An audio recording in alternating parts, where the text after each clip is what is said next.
First part video का मैंने बना दिया था, तो आप चाहे तो उसे देख लेना। हमारा जो है वो ये प्रॉब्लम था, और इस प्रॉब्लम का जो है वो दो पार्ट है। एक है कि ए नंबर, और जिसमें जो है वो हमें एस्टिमेट करना था अलाउएबल लोड, और सेकेंड नंबर जो है वो हमारा है कि हमें निकालना है जो अलाउएबल लोड है उसमें हमें सेपरेट करना है पॉइंट बियरिंग और स्किन फ्रिक्शन। ओके, तो जो पॉइंट बियरिंग से वैल्यू आएगी और जो स्किन फ्रिक्शन से वैल्यू आएगी, दोनों को हमें सेपरेट करना है। ओके, सो एक डिस्क्लेमर मैं देना चाहूँगा कि मैं जो हूँ ये बुक कौन सा यूज़ कर रहा हूँ बता देता हूँ आपको। तो ये बुक है एनालिसिस एंड डिज़ाइन ऑफ सब स्ट्रक्चर लिमिटेड स्टेट डिज़ाइन, स्वामी सरन की बुक है। और ये जो है वो आप बुक परचेज़ कर सकते हो।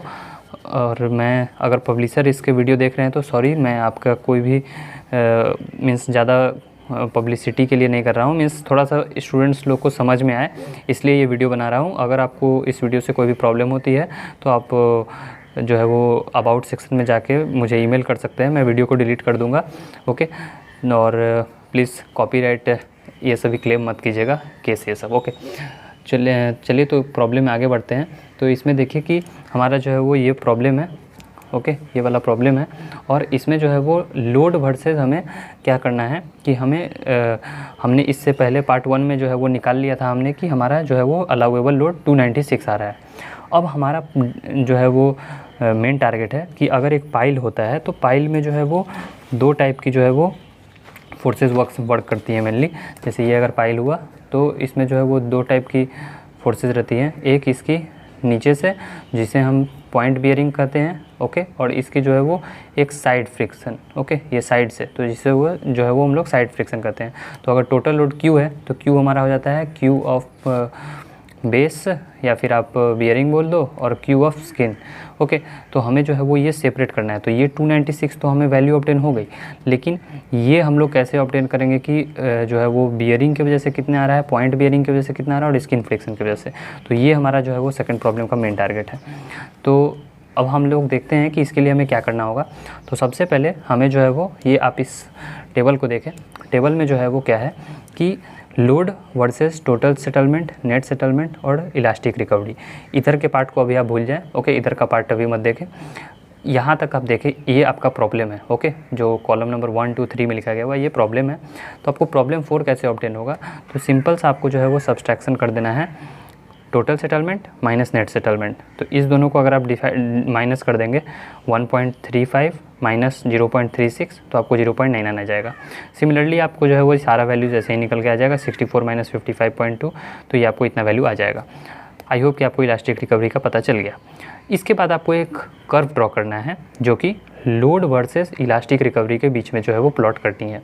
ओके, तो इसके लिए आप एक कर्व प्लॉट करेंगे, दिस वर्सेस दिस। ओके, तो देखिए कर्व प्लॉट किया गया हुआ है, जो यहाँ पे ये फर्स्ट वाला कर्व है।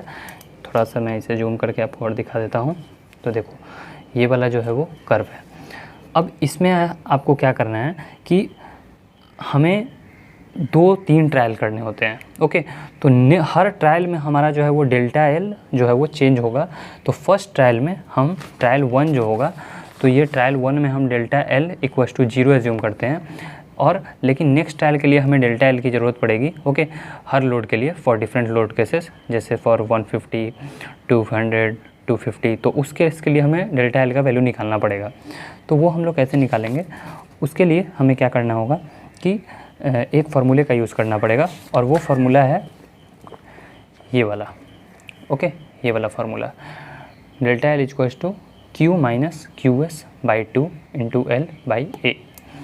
तो अब देखिए इसके लिए जो है वो यहाँ पे ये अगर आप चार्ट देखेंगे, टेबल देखेंगे, तो इसमें आपको 5A वाला जो पोर्शन है, ओके, यहाँ पे SCP स्टार मार्क एस्ट्रिक्स दिया गया हुआ है, लेकिन ये बेसिकली डेल्टा एल है। ओके, यहाँ पे 3 ट्रायल किया गया हुआ है, जिसमें ये अगर आप जैसे मैं बात करूँ कि ट्रायल 1 की, ओके, तो ट्रायल 1 में जो है वो क्या हुआ है, ये आपका डेल्टा ए है 5A का, और उसके करस्पॉन्डिंग SCB की वैल्यूज़ लिखी गई है।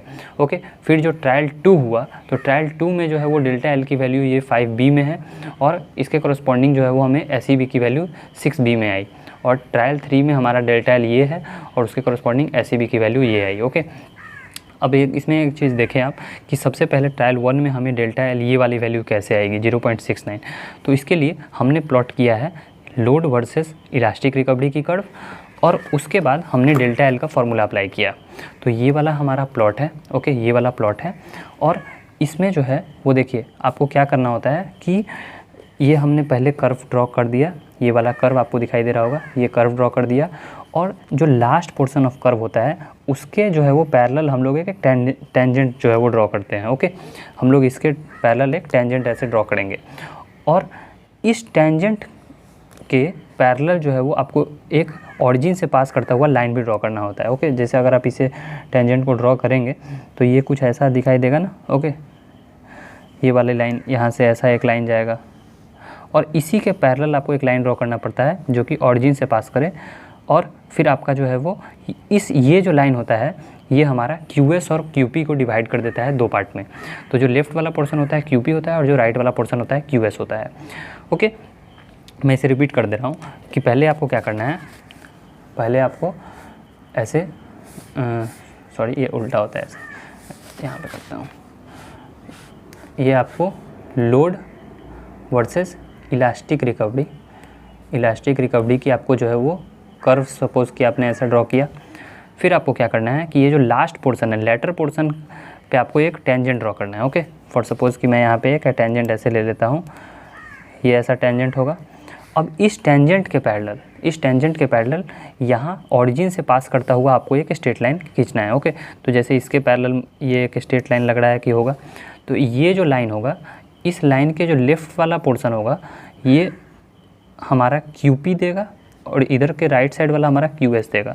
तो सपोज़ कि अगर जैसे यहाँ 10 mm है, 10 mm के कॉरस्पॉन्डिंग अगर मैं ऐसे एक लाइन ड्रॉ करूँ इस पे, तो ये वाला जो पोर्शन आएगा, ओके, यहाँ पे जो पोर्शन आएगा ये हमारा QP देगा, और इधर का पोर्शन QS देगा, ओके। सो बस यही कहना चाह रहा हूँ यहाँ पे, ओके।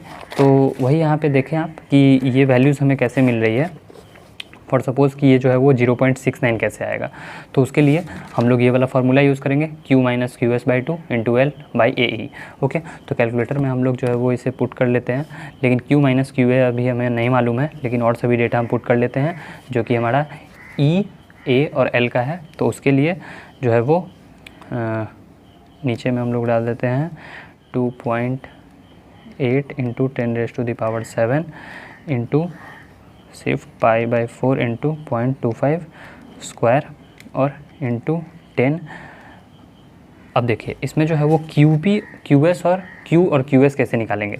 तो पहला लोड में ले रहा हूँ 150 के लिए, तो 150 के लिए Q और QS क्या होगा, तो Q उसका हो जाएगा 150, और QS की वैल्यू कैसे निकालेंगे। तो मैंने आपको कर्व ड्रॉ करना बता दिया है, ये कर्व कैसे ड्रॉ करना है। अब इस कर्व में आपको क्या करना है कि QS की वैल्यू हमें निकालनी है। तो जैसे देखें आपकी ये 150 है, 150 लगभग यहाँ पर आएगा, ओके, यहाँ पर। सो 150 हमें यहाँ पर, इसे मैं ऐसे ड्रॉ करूँगा प्लॉट, और उसके बाद यहाँ पे एक लाइन जो है वो यहाँ पे ड्रॉ करूँगा, ओके, ऐसे लाइन। मैं आपको पेंसिल से ड्रॉ करके दिखा देता हूँ कि वो कैसे आप होगा। तो देखें कि यहाँ पे जो है वो 150 मैं ले लेता हूँ। फॉर सपोज़ कि ये वाला लाइन 150 हुआ, और ये वाला जो लाइन है ये ऐसे, ओके, थोड़ा सा नीचे हो गया। तो देखिए इधर से यहाँ वाला पार्ट आप अप्रॉक्सीमेटली यहाँ देखें ऐसे, ये वाला पार्ट कितना होगा, लगभग 50 लग रहा है, ओके। तो हमारा जो 50 है वो QP हो गया, और हमारा टोटल Q कितना था, टोटल Q था 150, तो QS कितना हो जाएगा 150 माइनस 50 यानी कि 100, ओके। अब इस फार्मूले में हम लोग पुट कर देंगे, Q का वैल्यू हमारा कितना है, Q का वैल्यू है हमारा 150 माइनस QS की वैल्यू हमने निकाली 100 डिवाइडेड बाई 2 और divided by A into E into L, और ये मीटर में आ रहा है, उसे हम लोग किस में कन्वर्ट कर देंगे, mm में। तो ये देखिए 0.72 आ रहा है, ओके। तो ये जो अभी और यहाँ पे आपने सोचा होगा कि अभी तो मीन्स ये 0.69 दिया गया हुआ है। तो देखो वही है कि यहाँ पे जो है वो ड्रॉ किया गया हुआ है पूरा सॉफ्टवेयर के थ्रू आप करोगे तो आपको बहुत अच्छा रिज़ल्ट मिलेगा, एकदम एक्यूरेट रिज़ल्ट। लेकिन चूँकि आप हैंड से ड्रॉ करोगे तो थोड़ा आगे पीछे रिज़ल्ट मिल सकता है। ओके, सो अब आपको जो है वो डेल्टा एल की वैल्यू निकल गई। अब डेल्टा एल की वैल्यू आपको निकलने के बाद क्या करना है कि आपको ये जो वैल्यू निकली थी इलास्टिक रिकवरी, उसमें से इसको माइनस करना है, यानी 0.99 माइनस 0.69। अगर मेरा 0.73 आया, ओके, मेरे केस में 0.73 आया, तो मैं क्या करूँगा 0.99 माइनस 0.73, तो ये हो जाएगा 0.26। ओके, तो मैं यहाँ पे जो ये वाला पार्ट है 6A, ओके, 6A SEB के कॉलम में मैं लिखूँगा 3 की जगह मैं लिखूँगा 0.26। एक बार और मैं समझाता हूँ। फॉर सपोज़ लोड केस मेरा 600 है, ओके, 600 जो नहीं 600 में थोड़ा सा सिग्निफिकेंट चीज़ नहीं आ रहा है। देखिए ये कॉलम और ये कॉलम, इन दोनों कॉलम का जो समेसन है वो ये वाला कॉलम है।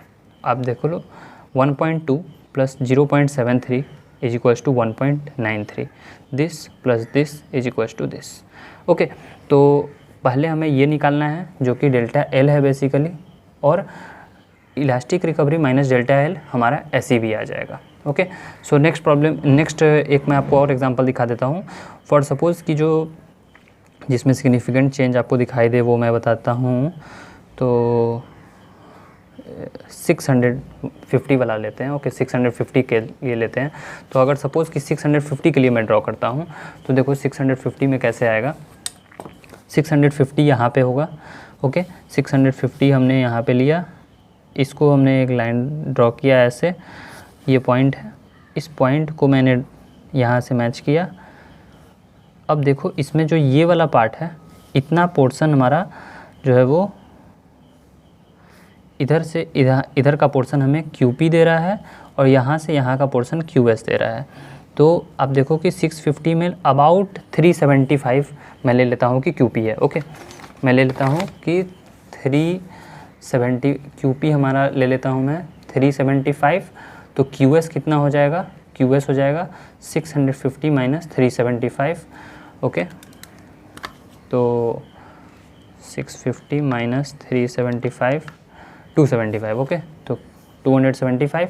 अब उस फार्मूले में मैं पुट कर देता हूँ 650 माइनस 275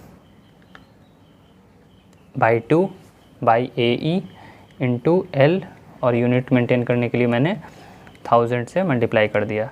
तो देखो ये वैल्यू कितनी आई 3.72। ओके, यानी कि डेल्टा L की जो वैल्यू आई वो आई 3.73 अप्रॉक्स। ओके, 3.73।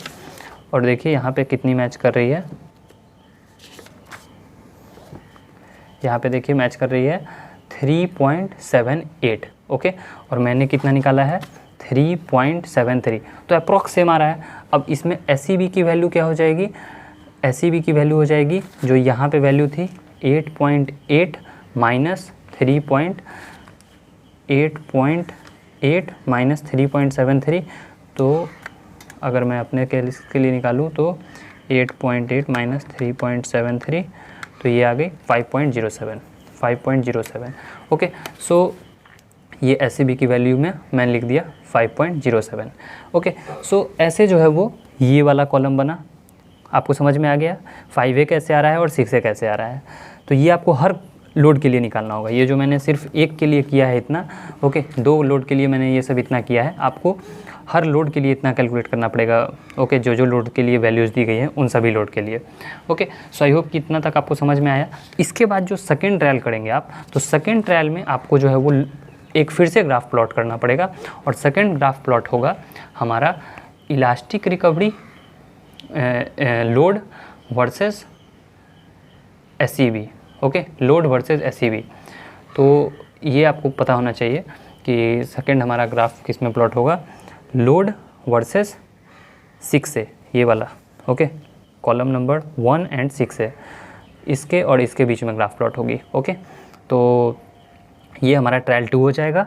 अब ट्रायल 2 में देखो आप कि कुछ ऐसा प्लॉट आपको देखने को मिलेगा। ये ट्रायल 2 का प्लॉट है। फिर उसमें आपको पहले जैसा काम किया था आपने, आपको क्या करना पड़ेगा, पहले ये आप प्लॉट करो, फिर आपको ऐसे पैरेलल लाइन लेना है। ओके। इस पैरेलल लाइन के करस्पॉन्डिंग आपको एक पैरेलल लाइन लेना है जो कि ऑरिजिन से पास करे। ओके, ये आपने कर दिया। इसके बाद आपको फिर जो है वो क्या करना है कि डेल्टा एल निकालना है। डेल्टा एल में आपको क्यू का वैल्यू, क्यू का लोड, हर लोड जैसे 150, 200, 250 इन सभी के लिए करस्पॉन्डिंग क्यू एस वैल्यू कैसे निकालना है इस लोड से वो मैंने बता दिया। तो ऐसे ही आपको करके 1 2 3 4 ट्रायल करने हैं। ओके, 4 ट्रायल करने के बाद फाइनली लास्ट में जब आपका ये SCB का वैल्यू एकदम क्लोज आने लगे, जैसे देखो यहाँ पे वैल्यूज़ कितनी क्लोज आ रही है, 0.41, 0.39, 0.78, 0.74, तो मतलब सब values means about very close आने लगी, तो आप जो है वो इटरेशन छोड़ सकते हो। तो अब जो है वो लास्ट में 3 से 4 ट्रायल करने के बाद आप जो है वो हमारा 296 लोड था ना, 296, तो 296 के करस्पॉन्डिंग आप लाइन ड्रॉ करो, ये वाला फोर्थ ग्राफ जो इटरेशन हुआ है उसमें। ओके, तो फोर्थ हमारा इटरेशन ये वाला हुआ था। अब इसमें जो है वो 296 के करस्पॉन्डिंग मैं ग्राफ ड्रॉ करूँगा ऐसे, और यहाँ पे ये वाला ग्राफ ड्रॉ हुआ, यहाँ पे इन्होंने ड्रॉ कर रखा हुआ है बेसिकली ये वाला ग्राफ। तो अब हम यहाँ से देख सकते हैं कि ये कितना आ रहा है। ओके, ये 100 के जस्ट बगल में आ रहा है। ओके, तो अराउंड 90 के आसपास होना चाहिए। ओके, मेरे हिसाब से 90। लेकिन अगर आप यही प्रॉब्लम में देखें तो इन्होंने प्रॉब्लम में लिखा हुआ है बुक में 95। ओके, तो इनका अपना सॉफ्टवेयर से इन्होंने किया होगा, तो इन लोग का ज़्यादा एक्यूरेसी है। तो ऐसे ही आपको जो है वो निकालना है। ओके, और आई होप कि आपको ये समझ में आया होगा कि ये सभी कैसे करना है। आप इसके थ्योरी को भी पढ़ लेंगे तो आपको समझ में आ जाएगा ये वाला थ्योरी कि कैसे करना है। और अगर आपका स्टेप्स इसके बारे में जानना चाहते हैं तो स्टेप्स के लिए आप ये वाला वीडियो को यहाँ पर आपको पॉज करके आप पढ़ सकते हो। Okay, so thanks for watching the video and I hope कि आपकी प्रॉब्लम सॉल्व हो गई होगी कि कैसे करना है। ये वीडियो मैंने दोनों पार्ट में बना दी है, आप दोनों पार्ट देख लेना। And thanks for watching the video. और अगर बुक के पब्लिशर ये वीडियो देख रहे हैं तो प्लीज़ सर, मेरा कुछ भी मीन्स ऐसा नहीं है कि इस वीडियो से मैं बहुत पैसे जनरेट कर लूँगा। तो प्लीज़ आप जो है वो वीडियो पे कॉपीराइट स्ट्राइक मत देना। और अगर आप चाहते हो कि ये मैं वीडियो डिलीट कर दूँ तो आप अबाउट सेक्शन में ईमेल पे जाके मुझे मेल कर देना, मैं वीडियो डिलीट कर दूँगा। So thanks for watching the video and have a good day. Please subscribe the channel.